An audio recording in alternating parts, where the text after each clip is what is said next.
تفسیر تفہیم القرآن سورہ قریش نمبر 106 سورہ کا تعارف۔ اس سورہ مبارکہ کا نام پہلی آیت کے لفظ قریش کو اس کا نام قرار دیا گیا ہے۔ اگرچہ ضحاک و کربی نے اس کو مدنی کہا ہے، لیکن مفسرین کی عظیم اکثریت اس کے مکی ہونے پر متفق ہے، اور اس کے مکی ہونے کی کلی شہادت خود اس سورہ کے الفاظ رب ھذا البیت، اس گھر کے رب میں موجود ہے۔ اگر یہ مدینے میں نازل ہوئی ہوتی تو خانہ کعبہ کے لیے اس گھر کے الفاظ کیسے موضوع ہو سکتے تھے؟ بلکہ اس کے مضمون کا سورہ فیل کے مضمون سے اتنا گہرا تعلق ہے کہ غالباً اس کا نزول اس کے متصلاً بعد ہی ہوا ہوگا۔ دونوں صورتوں کے درمیان اسی مناسبت کی بنا پر سلف میں سے بعض بزرگ اس بات کے بھی قائل ہوئے ہیں کہ یہ دونوں دراصل ایک ہی صورت ہیں۔ اس خیال کو تقویت ان روایت کی بنا پر ملی ہے کہ حضرت ابی بن کعب کے مصحف میں یہ دونوں ایک ساتھ لکھی ہوئی تھیں اور درمیان میں بسم اللہ مرقوم نہ تھی۔ نیز یہ کہ حضرت عمر نے ایک مرتبہ کسی فصل کے بغیر ان دونوں کو ملا کر نماز میں پڑھا تھا۔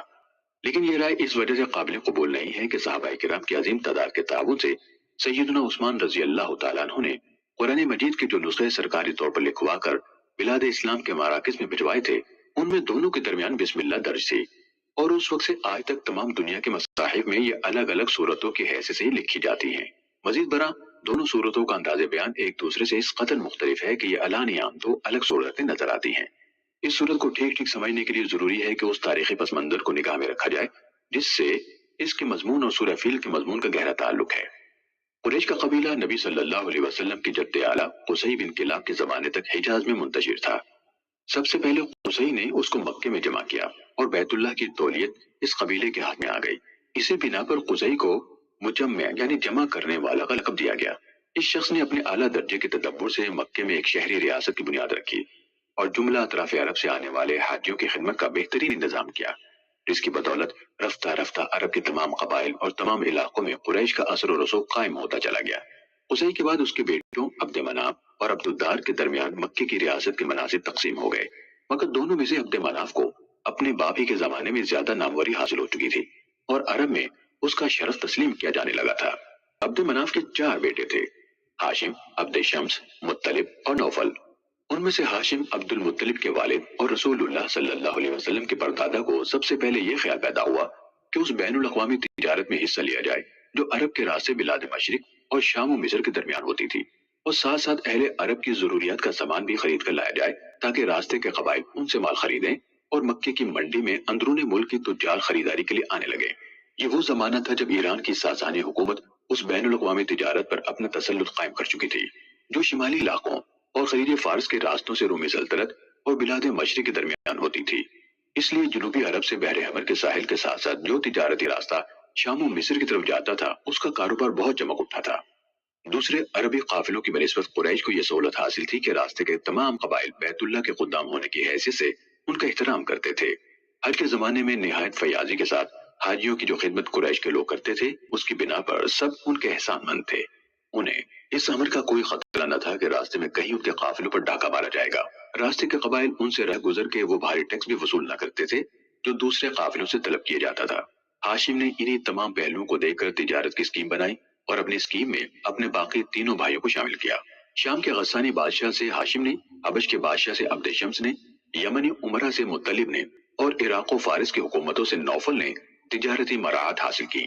اس طرح ان لوگوں کی تجارت بڑی تیزی سے ترقی کرتی چلی گئی۔ اسی بنا پر یہ چاروں بھائی تجارت پیشہ کے نام سے مشہور ہو گئے، اور جو روابط انہوں نے گرد و پیش کے قبائل اور ریاستوں سے قائم کیے تھے ان کی بنا پر ان کو اصحاب الایلاف بھی کہا جاتا تھا، جس کے لفظی معنی الفت پیدا کرنے والوں کے ہیں۔ اس کاروبار کی وجہ سے قریش کے لوگوں کو شام، مصر، عراق، ایران، یمن اور حبش کے ممالک سے تعلقات کے وہ مواقع حاصل ہوئے اور مختلف ملکوں کی ثقافت و تہذیب سے براہ راست سابقہ پیش آنے کے باعث ان کا معیار دانش و بینش اتنا بلند ہوتا چلا گیا کہ عرب کا کوئی دوسرا قبیلہ ان کی ٹکر کا نہ رہا۔ مال و دولت کے اعتبار سے بھی وہ عرب میں سب پر فائق ہو گئے اور مکہ جزیرۃ العرب کا سب سے زیادہ اہم تجارتی مرکز بن گیا۔ ان بین الاقوامی تعلقات کا ایک بڑا فائدہ یہ بھی ہوا کہ عراق سے یہ لوگ وہ رسم الخط لے کر آئے جو بعد میں قرآن مجید لکھنے کے لیے استعمال ہوا۔ عرب کے کسی دوسرے قبیلے میں اتنے پڑھے لکھے لوگ نہ تھے جتنے قریش میں تھے۔ انہی وجہ سے نبی صلی اللہ علیہ وسلم نے فرمایا تھا کہ قریش کے لوگ لیڈر ہیں، اور حضرت علی رضی اللہ عنہ کی روایت بیہقی میں ہے کہ حضور صلی اللہ علیہ وسلم نے فرمایا پہلے عرب کی سرداری قبیلہ حمیر والوں کو حاصل تھی، پھر اللہ تعالیٰ نے وہ ان سے سلب کر کے قریش کو دے دی۔ قریش اسی طرح ترقی پر ترقی کرتے چلے جا رہے تھے کہ مکہ پر ابرہہ کی چڑھائی کا واقعہ پیش آ گیا۔ اگر اس وقت ابرہہ اس شہر مقدس کو فتح کرنے اور کعبے کو اٹھا دینے میں کامیاب ہو جاتا تو عرب میں قریش کی نہیں خود کعبے کی دھاک بھی ختم ہو جاتی۔ زمانہ جاہلیت کے عرب کا یہ عقیدہ متزلزل ہو جاتا کہ یہ گھر واقعی بیت اللہ ہے۔ قریش کو اس گھر کے خادم ہونے کی حیثیت سے جو احترام پورے ملک میں حاصل تھا وہ یک لخت ختم ہو جاتا۔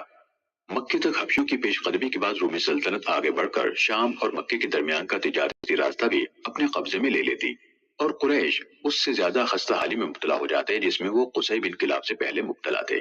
لیکن جب اللہ تعالیٰ نے اپنی قدرت کا یہ کرشمہ دکھایا کہ پرندوں کے لشکروں نے سنگریزے مار مار کر ابراہ کی لائی ہوئی 60,000 حبشی فوج کو تباہ و برباد کر دیا اور مکے سے یمن تک سارے راستے میں جگہ جگہ اس تباہ شدہ فوج کے آدمی گر گر کر مرتے چلے گئے تو کعبے کے بیت اللہ ہونے پر تمام اہل عرب کا ایمان پہلے سے بدرجہ زیادہ مضبوط ہو گیا اور اس کے ساتھ قریش کی دھاک بھی ملک بھر میں پہلے سے زیادہ قائم ہو گئی۔